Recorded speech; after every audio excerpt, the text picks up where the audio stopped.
Përshëndetje, unë jam pastor Ervini dhe ne shërbejmë bashkë me Nurën në kishën e Ujetës në Divjak.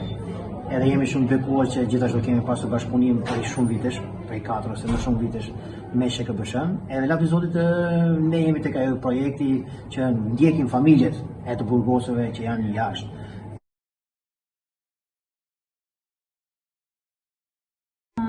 Atëherë në fillim patjetër që është e vështirë, nuk është e lehtë që ata të vinë te Krishti, por duke parë jo thjesht atë ndihmën fizike ose materiale që jepet, por duke parë ngrohtësinë, dashurinë edhe diçka ndryshe, bota arrin ta dallojë, njerëzit arrin ta dallojnë, edhe familjet ku ne vizitojmë arrin ta dallojnë sepse kanë shprehur, por patjetër nuk është e lehtë të lënë jetën e tyre, të lënë gjërat e tyre për të marrë një hap tjetër besimi, ka qenë e vështirë. Edhe ka qenë shumë bekim, ndërsa kemi qenë afër disa familjeve, por një kryesisht ka qenë shumë bekim, për shkak se